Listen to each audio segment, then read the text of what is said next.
Welcome to Shh the Talk Show Season 3. If you believe in the conversations we're trying to create here, please subscribe to our channels as that will help us get more reach. If you watch the YouTube pre-roll ads before this episode in completion, that also helps us to make a little bit of money that help us to go a long way. Our show is now available in 3 languages, so you can click on your subtitle of choice, whether it's Sinhala, Tamil or English. You can follow this conversation wherever you are in Sri Lanka.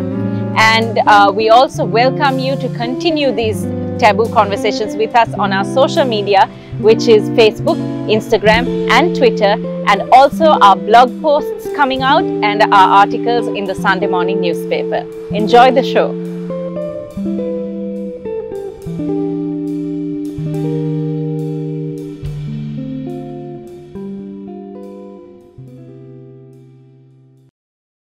Thank you for joining us for yet another conversation of Shh the Talk Show. We're at a new place today. This is Rockwell Colombo. It's in Colombo 8 and it's a boutique hotel.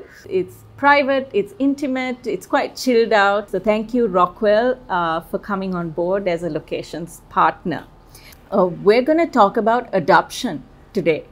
Adoption is, it's something that's trendy or glamorized around the world. You see a lot of celebrities adopting kids from different countries, like the Angelinas, the Brangelinas and all of that.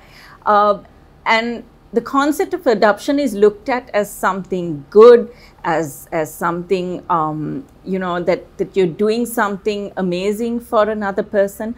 But somehow in Sri Lanka, it's not quite gotten there. Somehow, I don't know why we have certain mindsets or attitudes around it. So I'm so glad to have Lisa and Avanti and Vasanthi here today, who come from different angles, who have experienced this topic in different ways. I had always wanted to adopt. I had always known that I was going to adopt. Adoption was very much part of my upbringing. My grandma adopted children in the UK in the 60s when it was very difficult time, and she was stigmatized for it. But for me, it was just, she was an inspiration, and it was just something natural that sat within me, that I knew that was going to be part of my family purpose, was to adopt. And it became, my husband and I moved, my husband's Sri Lankan, and we moved out here. We've been here 7.5 years now. And when we were actually trying for our own baby through IVF, and I'd had a very spiritual connection.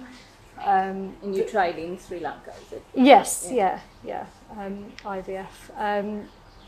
And I'd already read about adoption. I already knew what the rules were, what the laws were here. I guess there was subconsciously, there was that knowing that if I had a biological child in Sri Lanka, then I could not adopt a child in Sri Lanka. Why is that?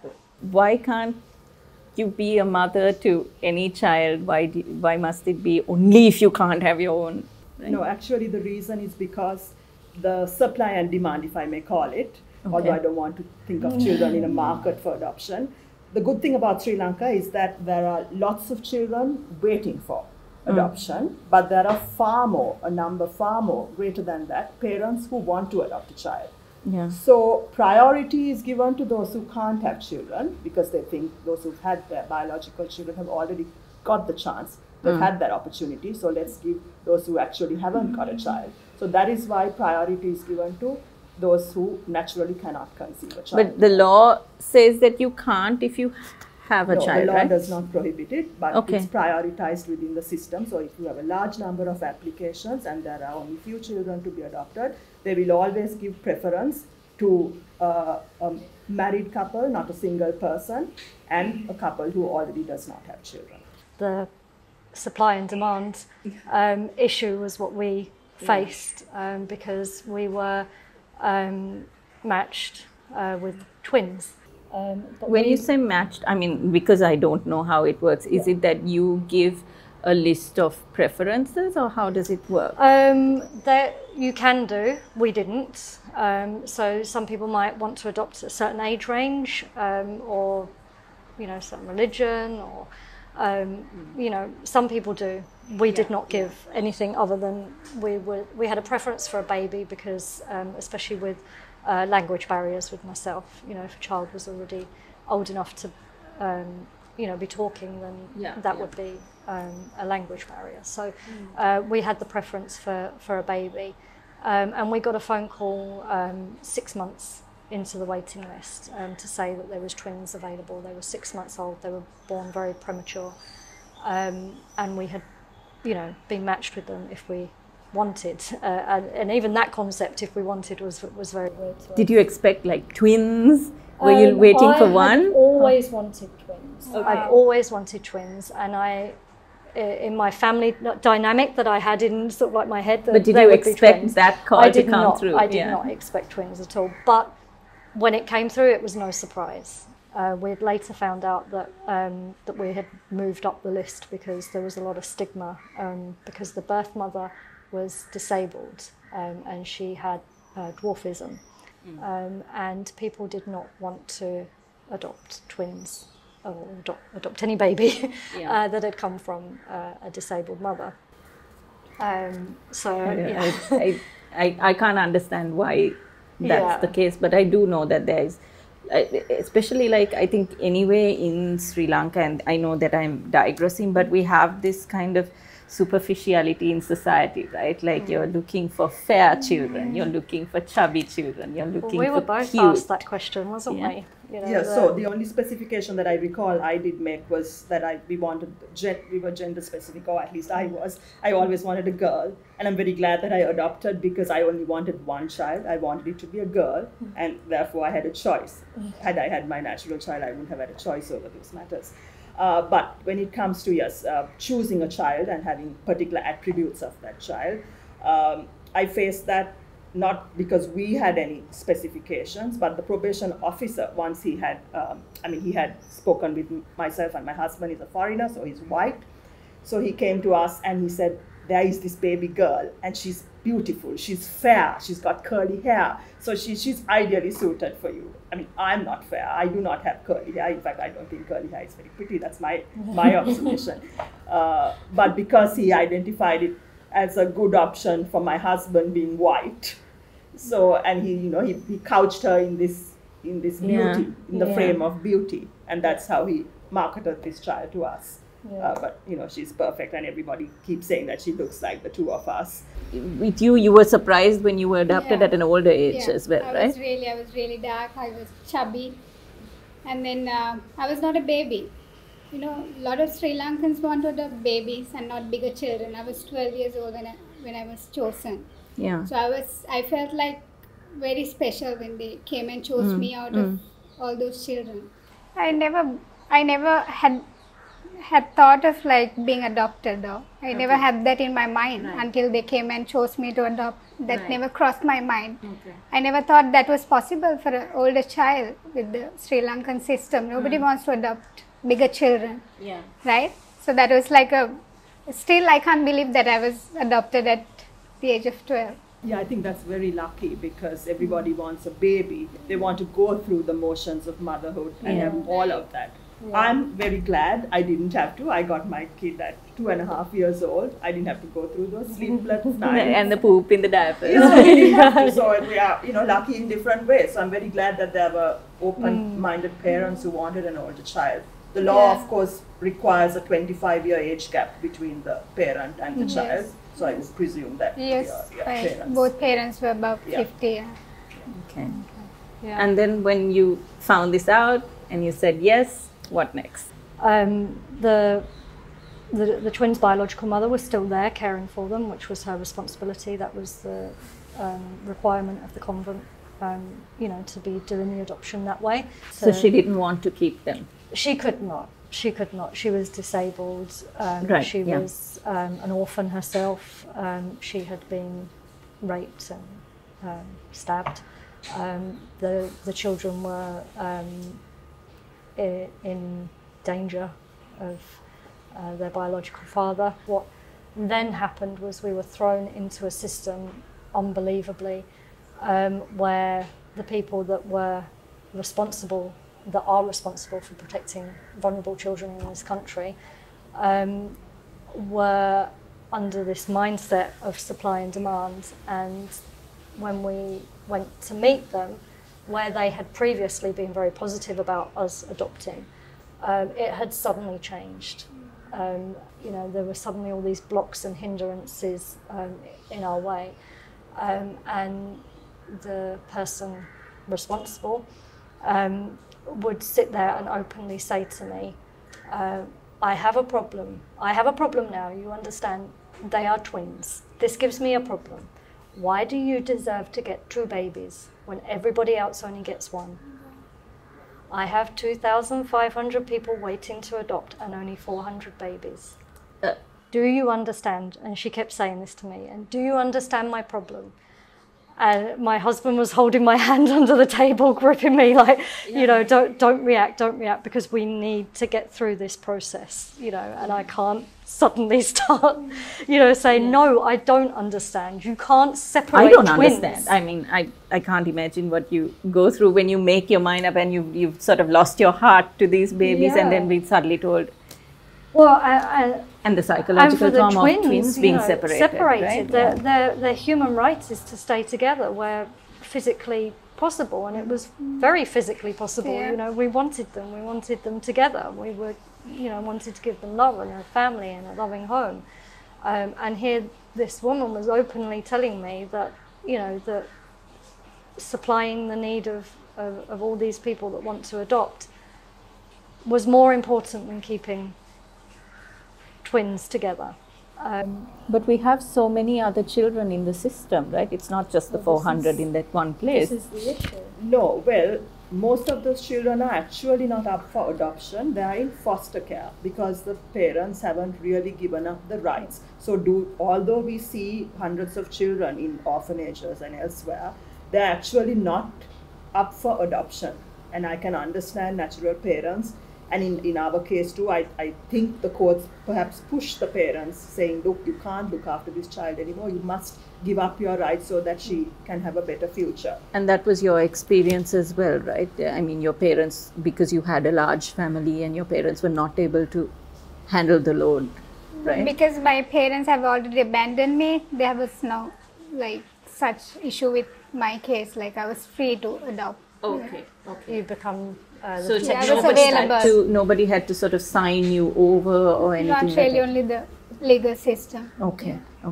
But also the issue that we was finding is so that's very, very true. There are so many children in care in Sri Lanka that are not able to be adopted because their parents, most of them just desperately believe that their circumstances will change somehow and they'll be able to go and get their baby, and but there's a lot of children in other provinces, a lot of children that are available, that are orphaned or abandoned and are available to be adopted. But if you're going through the child services system, you have to adopt within your province. So that's because probation and childcare is a devolved subject under the Constitution. Yes. So it is up for the provincial councils, and it's not a matter for the central government to handle. And that's why. So if you are resident within a particular province, you are able to go and choose a child only from the orphanages within that province. Okay. So perhaps if the demand is less in other provinces, maybe. Is it the protection of the children that comes first? I know the laws are all about the protection of the children. Yes, it is. The court is the upper guardian of the child. That's why I think it's so fundamentally wrong that this government functionary was so small-minded that she thought her problem was a mathematical one. And she had to divide these children amongst the various parents. Whereas actually, if the matter was taken to court, one would have argued that it was in the best interest of both those children to stay together. So it is because we have people either who are not conversant with the law, who are narrow-minded in these levels at administration, and everything is an obstacle. So that's very unfortunate. is at any point of time, like I know, for instance, like you said, there's not enough education out there for anyone to be aware of what the laws are or how it works or why it's there or what. But in your case, for children, is there any form of education or information being allowed, being offered to the children at the orphanages? Like, who are you? What is this system you're in? What is this process about? Or do you just feel like No. you've been taken from one place to another and no idea what's going on? It's exactly how I felt. Like it's like you're under their care. You have to go wherever they put you, and there's no proper education, or they don't tell you. Children after 10 have the right to consent, right? If they want to Yes, go. there's a particular age. I'm not sure it's. Yeah, 10. I was asked whether I Okay. wanted to be adopted. I said Yeah, yes. I think it is 10. And did you have time to sort of meet the adoptive family and make your mind up, or it was just I you did. want- They came and spent time with me, Okay. maybe twice. And Okay. yeah, then I was asked whether are you willing to go with them. I said yes, of course. I was looking for that opportunity. Yeah. It's like one of the rare opportunities you get. Yes, I was yes. treated like the queen, like when I was chosen. Yeah. Everyone was like, wow, Vasanthi is going to be adopted. And, it was like a big thing. So I felt special when I was chosen. And for you, being from the legal background, was it an easier process where, there were less obstacles because they couldn't mess with you? Perhaps. I certainly didn't throw my influence about or weight about, but it might have been implicitly there in the system. Certainly to be told that this child was available. We didn't have to go looking. We didn't have to choose. It was the first child that was made available to us, and we fell in love with her. We took her. And we also, I think and I knew the law sort of to a particular extent. I'm not specialized in adoption laws by any means, but I knew where the law existed. I could read up. They were trying to make it a foreign adoption and trying to throw an obstacle at me at a very early stage because my husband is a foreigner. But then I looked at the law, and the law is very clear. If both applicants are resident in Sri Lanka, it would still go as what's the difference? Okay, so if it's a foreign adoption, what is so again, the issue? It won't be priority. You'd still still ensure that you first see whether there are local parents available. First. Okay. Again, I completely agree with that. If there are more parents of their own, the ethnicity of the child or the background, being Sri Lankan, I think that's important than giving it to another culture, completely a different culture, if there aren't enough to go around. And for you, they looked at it as a Sri Lankan adoption. I mean, we had issues within the court system, as everybody does, because it is just the most dangerous place to take children. I don't know what your experience was, but we ended up having to go to 9 court cases mostly because of the obstacles. 4 of the court cases, the judge did not even turn up. But you're sitting in, it's a shack, where we were, it's in Moritua. And it's packed, absolutely packed. And there's policemen, handcuffed to, violent criminals. And you're in this whole process with everyone that's within, that is going through these courts. And nothing is private, nothing at all. So we were told that they would clear the courtroom when we were giving our statements. And that did not happen. And we was in there with 2 babies, trying to protect them, trying to keep them from people pushing and shoving, trying to feed them, because you're there for hours. And then, and especially with me being foreign and needing a translator, and then having to get up in front of all those people In that box. And then you're the foreigner, the white lady standing up, and everyone stops and everyone's quiet and everyone's watching you. And it was, But to be fair, with the court system, my experience was very different. Yeah, your system was, because very it was different. in camera, which means it was in the judge's chamber itself. Only I needed to go.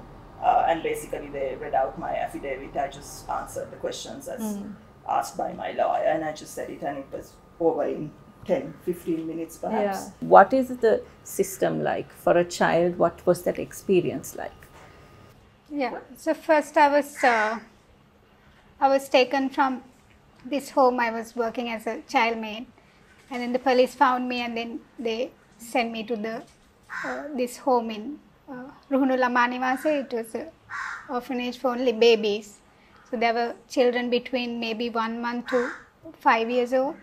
And then I was sent there. I was there for a few months, and then I was transferred to another facility called Nivartana Nivase in Halpatutta. So it was a rehabilitation center. So it had all kinds of children, right? Bigger children after 8 to maybe 18.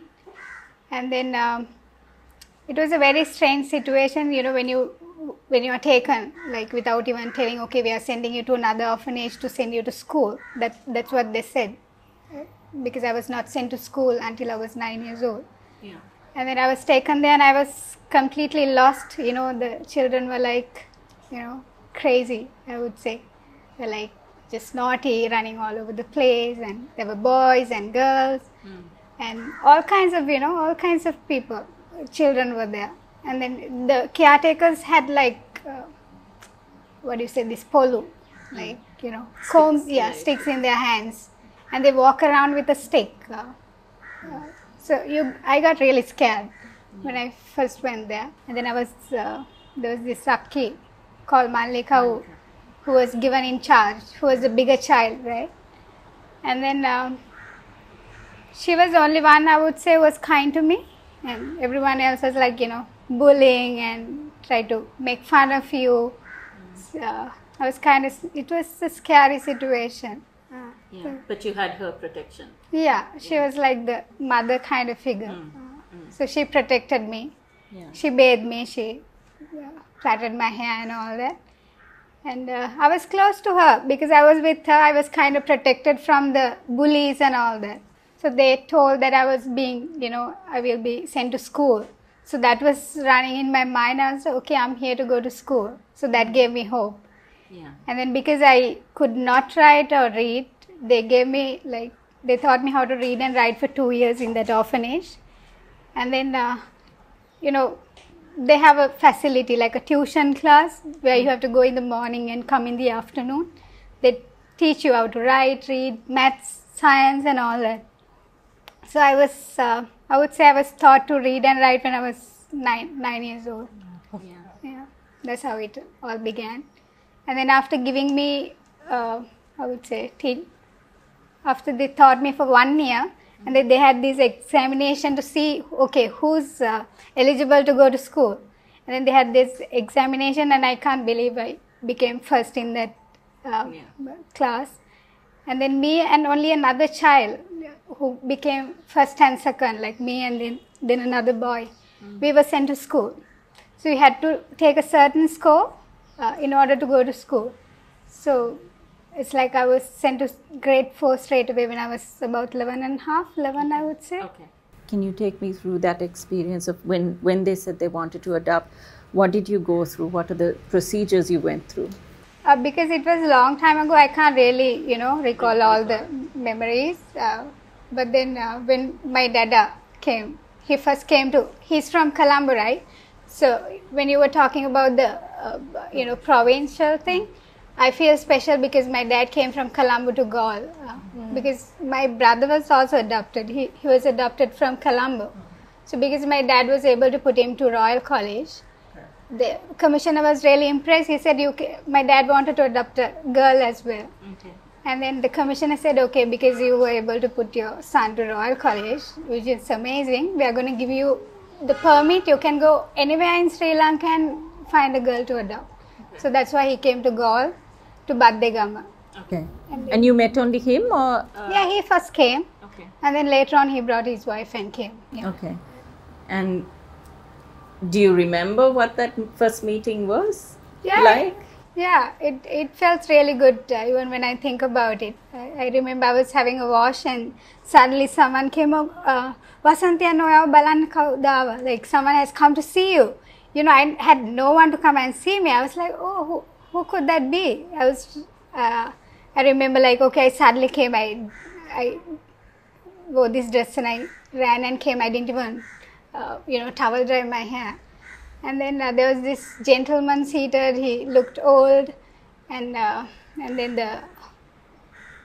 there was this sir who said, okay, Vasanthi, this sir has come to adopt, and we recommended that you are because you study well, and we recommended that he adopts you, like out of all I think there were like 180 children were there, and then I was 12, and then I was like, okay, there are like smaller children than me, why me? Like, I was dark, you are discriminated because of your skin color, and I didn't understand, like, okay, but I thought it's not possible. Yeah. It's not possible, okay, they're just, it's just a joke. Because I remember before I was being adopted, there was another girl, who was like me, who was about 12, 13. She was taken, and then after a few months, she was dropped off. Like, she was sent back. Is that allowed? It won't be allowed if the adoption process has gone through. I mean, it's as good as, because once you adopt, it is your child, just like a natural child. So I don't know under what circumstance that But child is there a was testing period? No, there is no testing period. Once you sign off, you sign off. Yeah, but I was sent home, I think, before I've heard these stories as well from outside of Colombo, where families had been victimised when they'd been found out that their child was adopted, and they'd kind of abandoned. I guess it's abandonment. They'd abandoned their child, and the child had gone back into the system again. Yeah. Did you face that, like when you were adopted, when you went into this new home? Did you, again, like you said, while you were an orphan, you had this stigma to deal with? But when people knew you were adopted, did you have to face anything from school or outside? Yeah, I was always looked at differently, and because I was a very insecure and timid child. Okay. But then I always had this feeling that I was special and I was chosen. That kept me going. Yeah. It doesn't matter what people have to think about me and what people say. Yeah. I always had that inner peace and that joy, knowing, okay, I'm special. I was adopted when I was 12, which is impossible in Sri Lanka. I always had that, so that kept me going.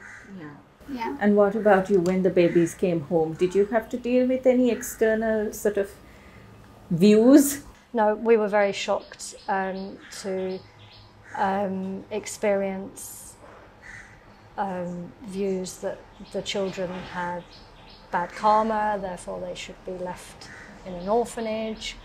Bad karma? Yeah, if they were orphans, that they were born with, bad luck. Yeah, there was a strong belief that the biological mother should suffer for the remainder of her life because she had abandoned the child, regardless of her circumstances, which were tragic in themselves, and that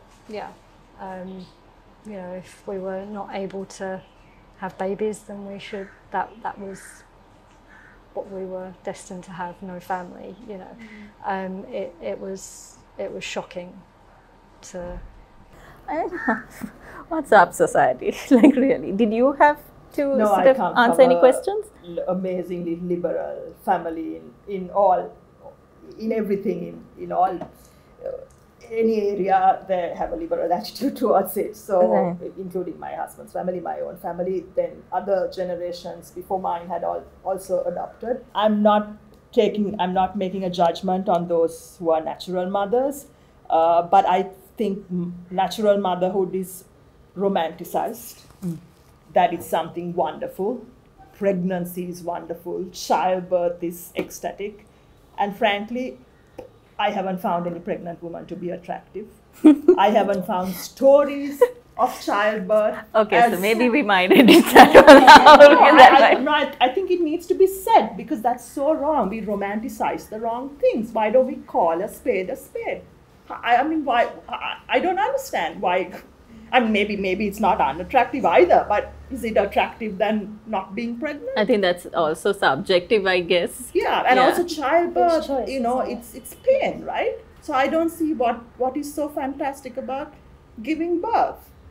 So to me, that's why I think adoption, on the other hand, is stigmatized, because we romanticize the other, and that's the message I want to.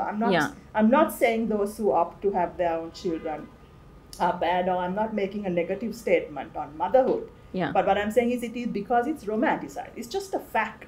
We need to accept that as a fact. It's nothing brilliant, nothing fantastic. And frankly, I can't think of any unselfish reason why one would want to have one's own child when there are so many other children around. Because if you look at Buddhism, I don't practice any religion, it is in the end tanha. It's wanting something, it's desire to have something, a child, either to look after in your old age or because you would like to have a child. Because if you want to give, then go and take a child who has no home. Why do you need to go through this process and have your own child, if that's what it's all about, if it's selfless? So I think that's where the emphasis are all wrong.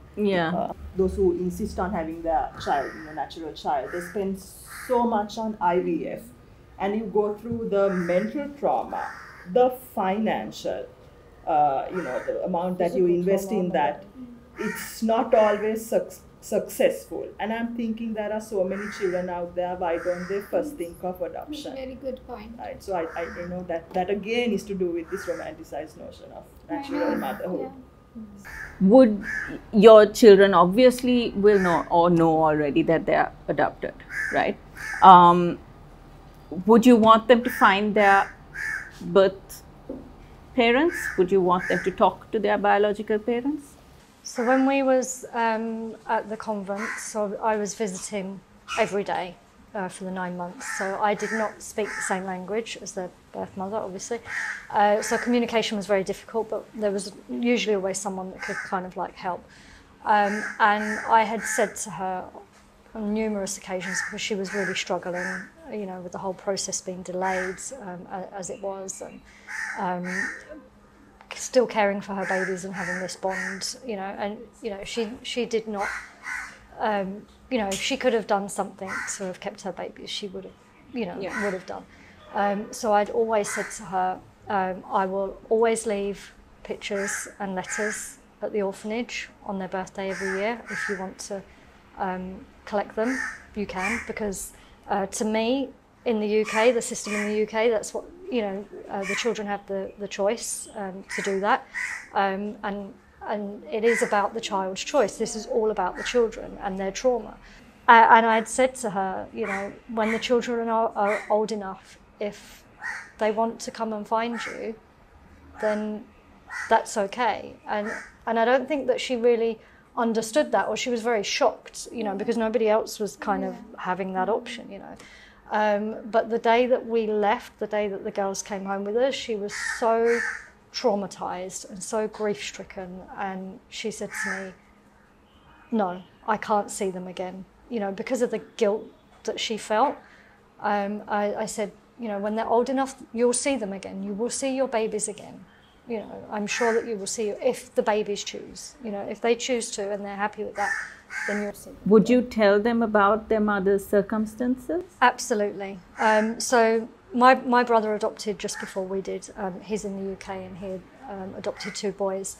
And the system there, they went through an amazing process. And the children have a life book. And it's everything from their birth, all the way through and continuing through their adoption. And that is theirs, that's their story, that's their understanding, because children that are, people just think children are lucky, you're lucky you got adopted, and they say that to you openly, oh, they're so lucky, but they have got trauma. Whether they were taken as a baby, whether they were taken when they're, or older. There are memories. There is trauma. There is trauma. It's sitting there. Our babies even went through trauma in the womb when, the mother was violently attacked and stabbed. So that's there. It's sitting in their conscious. And what happens as a child is they're kind of building up these bricks, this kind of wall of understanding how life works, but. With children in care and adopted children, there's all these holes at the bottom because they don't know, even if it's hidden from them, even if the adoption is hidden from them, there's something in them that knows, there's trauma within them, and they don't understand where that's coming from, you know, which is worse. So for me, the children knowing their whole story and knowing why their birth mother had to do what she had to do, you know, is so important for their emotional intelligence and for their development, because when they get to teenagers, you know, and you start understanding the world differently, you've got to face this trauma. Like, where does one even begin if the services or the department doesn't hold information from where these children came from? How the traceability of these children, how does it work? How do you find the information? Well, the department ought to have the original birth certificate, because once the children are adopted, they get a birth certificate with the names of the adoptive parents there, but the other one is also there. So there is only the new certificate will show that this is via a process of adoption, but it's not very overt. But therefore, a child, if it has already been registered at the time of birth under the natural parents' names, that birth certificate is there. So that will probably give you the earliest information of the address whenever 20 years ago. But you were not given over by parents, no? Yeah. Because it was from So a different then thing. it's going to be difficult. It will be by word of mouth, and you trace it. Yeah, I know I was born in Denia, so I have to go there and look for them. Yeah, I'm still preparing myself mentally. Okay. Yeah. And you also don't know, sort of, when you wrote to me, you said you think you're this age, Yeah, but I you're don't not sure, right? I don't know my real birthday, so that's the only sad part about my story. I don't know the birth year or the month. So the birth certificate that I have now is what my adoptive parents had put a date and, you know. Right. So I have no idea how old I am. I'm supposed to be 30, they say, like. But a lot of parents don't want their because once their children are their children, they have this sense of protectiveness or possessiveness, even, where they don't want to lose that if the child wants to find their birth there's parents. a fear Right? of rejection, and that's what a lot of people have reached out to me, you know, through my blog and asking me questions. But what if they want to rebel against you when you're a teenager? You know, and that's our fears. That's our fears, and that's why there needs to be support for everyone involved in this system. For, you know, the women that are you know, often being forced to give up their children through, you know, circumstances, whatever. Stigma, yeah. You know, the adoptive children that need so much support to deal with this, and this understanding that they have this trauma and they need to process it, but also the parents that are adopting as well, because there's these fears that, you know, my child's going to rebel against me, and then they're going to go off and, you know, want to find their birth mother and they won't love me anymore. And that's not the truth. You know, just because somebody wants to find to understand their roots doesn't necessarily mean that they're rebelling, you know, but that's our fear to deal with. And I don't know how... I think it's natural to feel that, you know, you don't want to lose them. You think they'll go find their natural parents and then they'll love you a little less, perhaps. So that's, I think, very natural. But it's also extremely important for the child to know that he or she is in fact adopted. Because here I find a lot of parents, maybe not so much in our generation, but the generation before, want to hide the fact. And that's also because of the stigma that attached to adoption. They want to hide it from the children. And then it's inevitable that at some point you'll get to know, and then it comes as a shock, and then you'll feel betrayed by the people who ought to have told you this information before. So it was important for us that we tell our child from the beginning that she is adopted, she has natural parents. Although so many people told us, don't take her back to the orphanage when we go to give danas or whatever, but we take her back. She has some faint recollections of the people there, the bedroom she slept in. But that's important for us, because for us, actually, it's something joyful to share this news that we are adopted. We are proud of it. I'm proud of it. Yeah. I don't want to hide it. And she also should be entitled to it. It's her story. Yeah. And are there, I don't know, does the state have any counseling services, family support services during the adoption process to integrate, or even for the child's emotional well-being if it's an older child? Do we have such services available with the probation department? I don't know. It wouldn't be fair for me to say there isn't. We were not, I can't remember ever being offered it. We didn't ask for it either. So I don't know enough to say that there isn't, but looking at the resources generally in the system, I think it's unlikely that we have that. How does the matching process take place? Like, yeah, we discussed, yes, you give your preferences, but then how do they decide which child? Do you all have any insights? Or Yeah, in my situation, of course, the caretaker. caretaker. Yeah, I was studying and I was well behaved. That's what they said when they introduced me to my adoptive dad. And in your case, they had just decided that the fair curly-haired child would be yours. Saw her regularly. I visited her at the orphanage every week, but she was a very withdrawn child. I don't know her background. She must have gone through some trauma, as you say. I'm sure all these children have gone through some trauma. And so it took a lot of coaxing, coercing for her to utter her first words to myself and my husband. So we, in fact, even had a child psychologist assess her to see whether she has some learning disability or something like that. And then it was through a sort of a process that she finally got around to, and now we can't stop her talking. Well, well, I know where that's coming from, Avanti. And I'm glad that that influence is there. But, okay, what about the case of adoptive families becoming abusive? You've had that experience, right? I felt like I was treated like a child maid, kind of. You know, they have brought me home because they're old. They needed some help. And here I was, you know, available. I was old, so. And your father didn't do anything about that, your adoptive father? Not really, because already they also had a very complicated marriage. They had issues. And then here we were brought into that, and there was like a lot of chaos. There were always abuse happening. They were like all the time they were fighting. And you know, it was, I honestly felt like I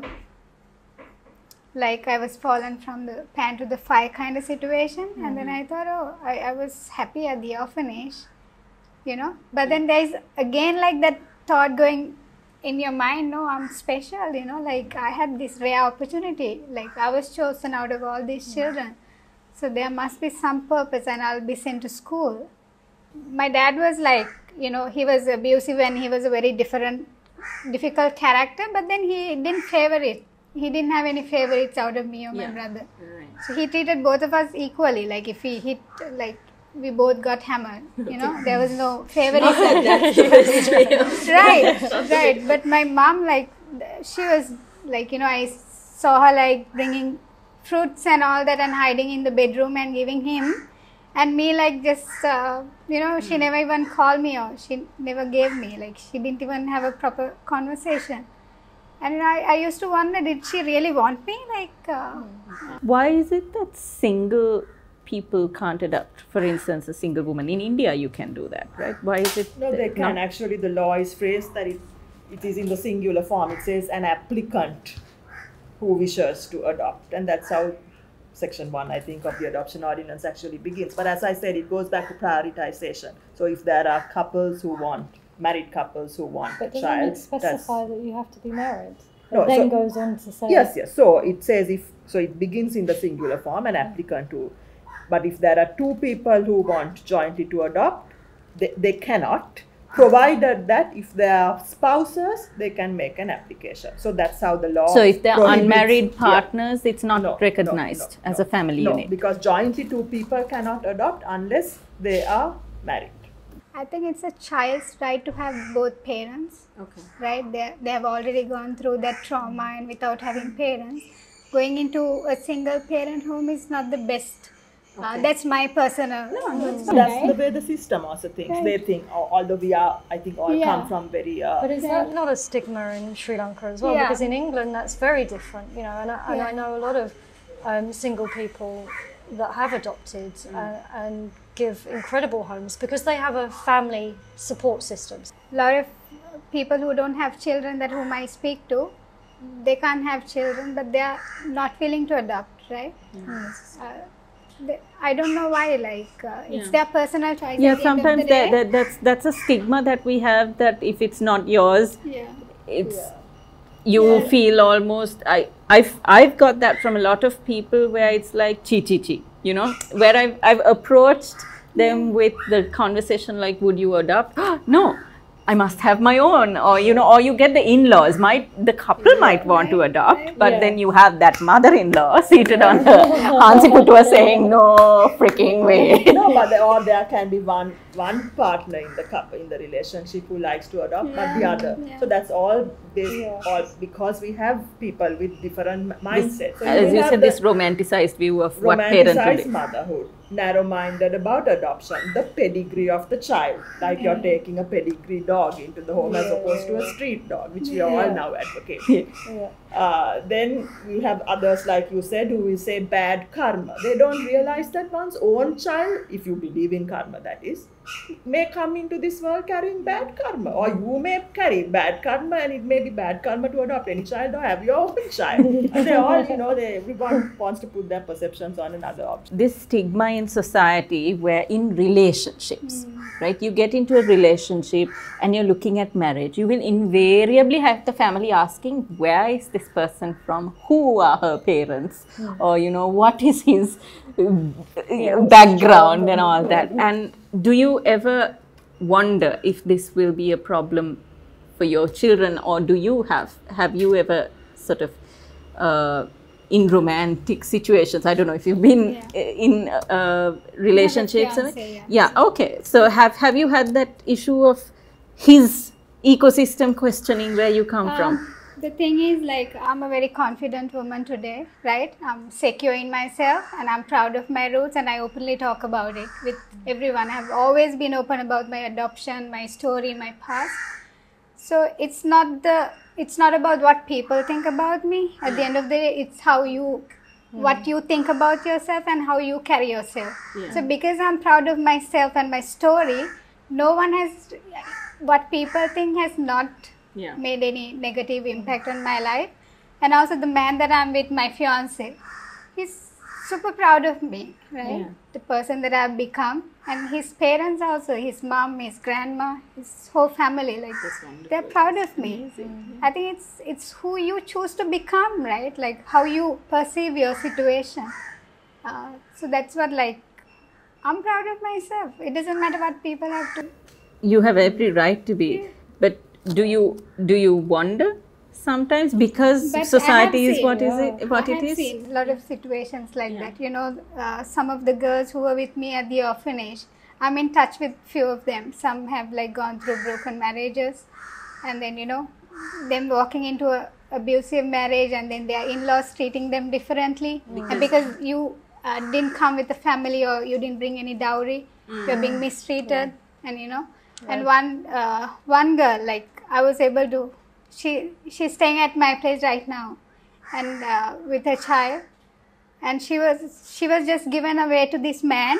He's a drunkard. He doesn't have a proper job, because you are from the orphanage. You know, when you come to a certain age, they find you, like, people come just walking, like men who can't find women out there, like to have as your spouse. They will just walk into orphanage asking for a wife. Like, they look for a wife, and this is what happened with Okay. And then because you're an orphan, they think like you don't have value, right? I did not know that men can just walk into an orphanage and demand a wife. You can ask, they just come, you know, disabled people. I'm having a moment here, like, what? Yeah. And there's another girl, the Malika that I told you about, who was kind to me at the orphanage. She was given in marriage to an older man, and who, like, he's much older than her, and he has no education. He can't read, write. Now she's been married. But let me get this straight. You have to be over 18. You have to be 18 to be married in Sri Lanka. So she's no longer a child. So it is her consent that matters. No, so at what point was this person? No, it's not really, like, people can be manipulated, right? You have no choice when you are an orphan, when you're in the orphanage. I know, but if you are under 18, you can't be married anyway. No, of course, I'm not talking about children who are under 18, right? I'm talking about who are above 18. I think it's people When you exploiting the fact that this adult has no family to All right, but if you're over 18, influence you her continue in against an it. orphanage. That's my question. Yeah, they, when you are 18, Yeah. you move either, you are sent away from the orphanage, right? Either you are like found a job as a maid or a Right. you're going to work at vocational a training. Or, garment Yeah. like that, or you are given away to a man who They're who's so available vulnerable to because marry you. the It's a emotional different episode I need to do about that because that's like, I know whoa, what? quite a lot of stories like that, Okay. All right. that was sort of like how the story started with it. How about inheritance? Okay, now for instance, like I heard a story of an adopted child when their adopted parent passed away. The rest of the family challenged the inheritance because not a blood relative. No, the law is expressly clear that there shall be no discrimination between an adoptive child and a natural child. So if there is a will or the person has died without, it will go to the adoptive child. It will be equally treated just like a natural child. So the law is very clear on The that. law's clear, but the Yeah. people still. I think it was contested because But of they'll it. contest that even between natural children. People fight over their wealth. So Yeah. Do you have any fears as an adoptive parent? Is there any concern that you feel is unique to your situation that maybe birth parents don't have? I don't mind. I guess I think it's very selfish. Is that if she wanted to find her original parents and then the whole awkwardness of it and all of that, I don't want to go through. So I hope for myself she think doesn't there want is- to find them. But that is a complete No, selfish, and you're completely selfish entitled to attitude. it. But isn't it is her choice, and I would never stop her. And that's why it's so important for there to be training for people that are going into adoption, because there is a lot of different feelings. For me, like I was struggling, especially having twins, and they suffered with a lot of separation anxiety when we brought them out because of the length that they were. And the age that they were when they came out, and they were very attached to me, but they were used to me coming every day and going every day, and they would fall asleep in my arms and then they would be taken, by the sister or, whoever. In their sleep, they would be taken out of my arms, and that was it. Every day I would go. So they came with this anxiety that, I was their only constant in their life when they came to us. But then they still feared me going every day, and to come out of that trauma, took a while for a 14-month Actually, is there even with and then for me, so it's different. There are certain things, people think you're lucky, but there are certain things you as an adoptive parent can never tell that a natural mother can. I mean, I know we feel like saying, look, if you do that again, I'm leaving and I'm not coming back. You can never say that to an adopted child because that was once true in their life. Yeah. Do you want children? I do. I want to adopt children. Yeah, How that's many? If I can more than 2, I would love to. Yeah. Because I went through, I feel like there's no proper system to keep track of you. What happens to you even after you're given for adoption.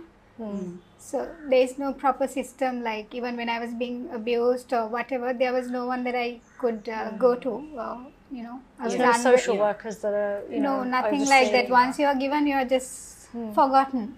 So there are 3 different kinds of adoption. One is your private adoption, where the mother can consent and sign away her right to her child. Then 2, you have the department adoptions in the case of abandoned children, I suppose. And this is where the department, the probation services would decide how the adoption goes. And then you have the court adoption, which is also, am I right? Which is also then directed by the department. There are 2 actually. One is where the adoptive parents first identify the mother, and then for certain that either if the mother is pregnant at that time or has already given birth, you're pretty sure you're going to get that child. but it's already pre-arranged, but you have to go through the court process. But that's still a private adoption. But the other process is where you apply and you're within this pool.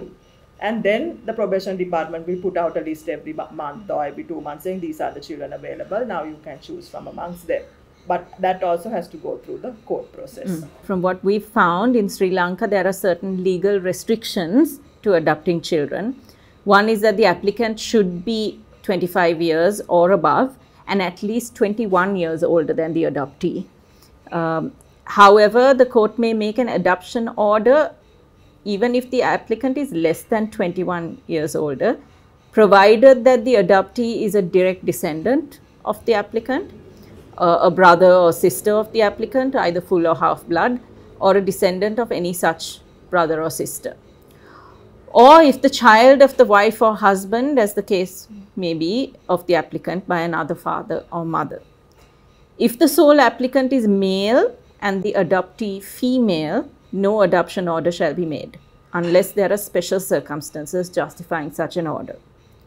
An adoption order shall not be made upon the application of one of two spouses without the consent of the other.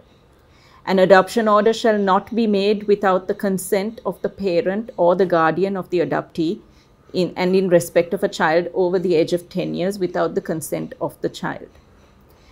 An adoption order shall be made in favor of any applicant who is not a citizen of Sri Lanka and not domiciled or resident in Sri Lanka, only if no other person who is a citizen of Sri Lanka and is domiciled and a resident of Sri Lanka has applied to adopt the child. Applicants should be employed and have an income of more than 30,000 rupees. I don't know if that's even enough now in today's day and age. A house is compulsory. More than 5 years of marriage and no positive signs of childbirth, which I question. After 5 years of marriage, if they do not have children, they should produce a medical certificate. Again, I don't know. I have thoughts on that, but it's not for me to decide. Grama Niladhari reports, details of your assets and requests to the Department of Probation and Child Services. So thank you everyone for joining us on this program. Thank you ladies for being so open and sharing your journeys, because I know there are people out there who are just so glad that this conversation happened. Write to us. We'll hook you up with whatever services you need any help from. Thank you for joining this conversation, and please let's keep talking about these taboos. There are children out there who deserve for us to keep talking about this and for us to keep pushing policy reforms and keep pushing Sri Lanka to take a kinder and a more open and a more progressive stance on adoption.